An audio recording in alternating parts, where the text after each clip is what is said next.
ایک شہد جسے محبت کے نام سے پکارتے ہیں، دل کی لطیف ترین غذا ہے۔ جب آپ کے دوست آپ کی چاپلوسی کرنے لگتے ہیں کہ آپ کتنے جوان نظر آتے ہیں، تو یہ یقینی علامت ہے کہ آپ بوڑھے ہو رہے ہیں۔ اگر آپ جاننا چاہتے ہو کہ کوئی ثقافت کتنی تہذیب یافتہ ہے، تو دیکھو کہ وہ اپنی عورتوں کے ساتھ کیسا برتاؤ کرتے ہیں۔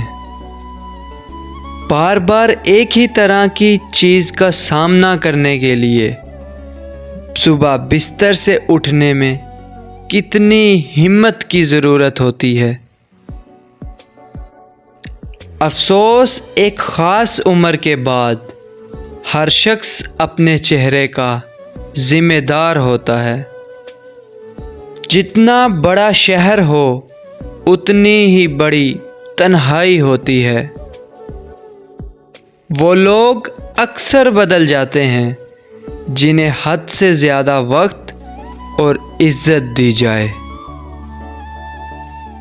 بہت پرواہ کر بیٹھے، خدا ناراض کر بیٹھے۔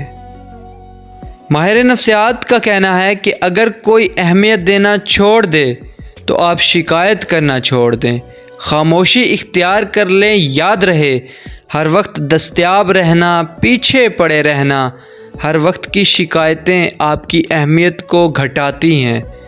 بھیک میں خیرات ملتی ہے، مقام، مرتبہ اور عزت نہیں۔ کسی اور کا ہاتھ تھامتے ہوئے تم نے اس لڑکے کے ہاتھوں کا تو سوچا ہوتا جو ہاتھ اٹھاتے ہی سب سے پہلے تمہاری سلامتی کی دعا کرتا تھا۔ عورت اس مرد کی توجہ کے لیے ترستی رہتی ہے جس مرد میں محبت کرنے کے ساتھ ساتھ تھوڑی اگنورنس پائی جاتی ہو۔ سو گائز، کیسی لگی میری ویڈیو کمنٹ سیکشن میں ضرور بتائیے گا۔ ویڈیو اچھی لگی ہو تو ویڈیو کو لائک کر دیں، اپنے پیاروں کے ساتھ شیئر کر دیں۔ مزید ایسی ویڈیوز دیکھنے کے لیے ہمارا یوٹیوب چینل فیضان رائڈز 04 کو سبسکرائب کر دیں۔ شکریہ۔